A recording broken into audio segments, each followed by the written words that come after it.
Hi guys, good morning. Welcome to Karthik diaries.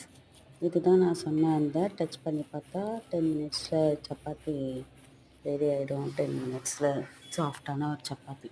தொட்டு பார்த்தாலே சப்பாத்தி பிச்சாலே சாஃப்டாக இருக்கும். அப்படி ஒரு டேஸ்டான சப்பாத்தி தான் இந்த வீடியோவில் நான் ஷார்ட்டில் அப்லோட் பண்ணியிருக்கேன். இது எப்படி பண்ணணும்னா, ஒரு கப்பு மாவு எடுத்துக்கிட்டா நம்மளுக்கு தேவையான அளவு சால்ட்டு, கொஞ்சோண்டு ஆயில் ஆட் பண்ணிவிட்டு, ஹாஃப் கப்பு வாட்டரில் நல்லா பிசைஞ்சு வச்சுட்டு ஒரு 2 மினிட்ஸ் ஆர் 3 மினிட்ஸ் ஊறினாலே போதும்.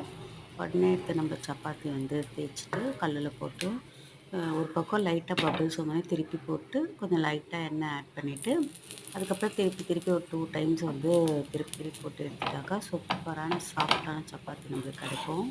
இது மாதிரி நீங்களும் உங்கள் வீட்டில் ட்ரை பண்ணி பாருங்கள். எல்லாருமே யார் வேணாலும் நம்ம செய்யலாம். அந்த சப்பாத்தி ஈஸியான வழி தான். ஆனால் சில பேருக்கு சப்பாத்தி ஒழுங்காக வரல அப்படின்னு சொல்லிட்டு சொல்லுவாங்க. இந்த மாதிரி வேலையை நீங்கள் ட்ரை பண்ணி பார்த்தீங்கன்னா சூப்பரான சப்பாத்தி கிடைக்கும். என்னுடைய வீடியோஸ் பிடிச்சிருந்தால் லைக் பண்ணுங்கள், ஷேர் பண்ணுங்கள், கமெண்ட் பண்ணுங்கள். இது வரைக்கும் எனக்கு சப்போர்ட் பண்ண எல்லாருக்கும் ரொம்ப ரொம்ப ரொம்ப ரொம்ப தேங்க்ஸ். இதுக்கப்புறம் எனக்கு வீடியோஸ்க்கு என்னோடய வீடியோஸ்க்கு நீங்கள் லைக் பண்ணி, ஷேர் பண்ணி, கமெண்ட் பண்ணுவீங்கன்ற நம்பிக்கையோடு இருக்கிறேன். Thank you to all.